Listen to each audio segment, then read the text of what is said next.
एखन का हुआ, हम तो नहीं थे घर में, हम बच्ची लेके स्कूल से गए थे। स्कूल 11:30 बजे आए कारखाना पास, देखे क्लब के पास, देखिए आप लोग बहुत गाड़ी है खड़ा है। तो मेरा सासू माँ को पूछे तो बोला ऐसे हुआ, एक दो बताया। तो मेरा सासू बोले चलिए। तब बाहर सामने में यहाँ बकरी बच्चा का दूध पिला रहा था, इसको ले गया पकड़ के। दुटो भाई के और सब ग्रामेर लोकगुलो ওরা 20-25 জন মিলে ওদেরকে সবার হাতে আর্মস ছিল, আর সব আর্মস বিকাশ রায় চৌধুরী দিয়েছে। কেন বালির মাফিয়া গুন্ডা তো বিকাশ রায় চৌধুরী দিয়েছে।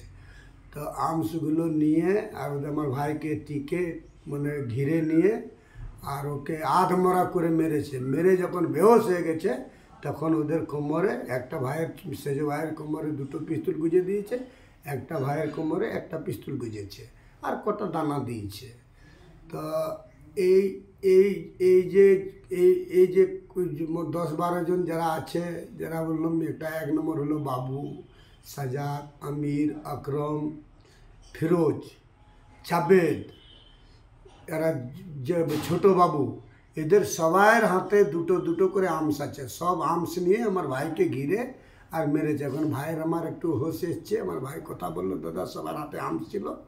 এই আর্মসগুলো বিকাশ রায় দিয়েছে। কেন বিকাশ রায় দিয়েছে? বিকাশ রায় কাঁটা চালায় আর বাবুকে গুন্ডা রেখেছে।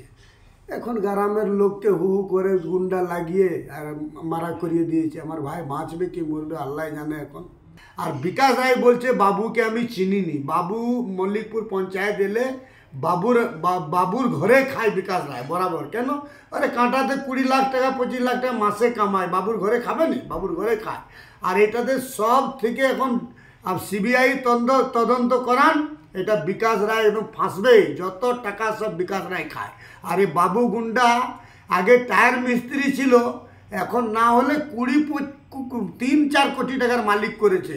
পুরো ল্যান্ডের পুরো এ করেছে। আর আমার জমিনটা ঘিরেছে ও বাবু আনসারি লিবার জন্য। একজন থেকে নিয়েছে 10 লাখ টাকা, যে 10 লাখ টাকা নিয়েছে ওইটাতে বিকাশ করে দিবে, নিজেও খাবে, আর আমার জমিনটা পুরো ঘিরে নিয়েছে, আমার নামে মিথ্যে কেস দিয়ে ঘিরে নিয়েছে।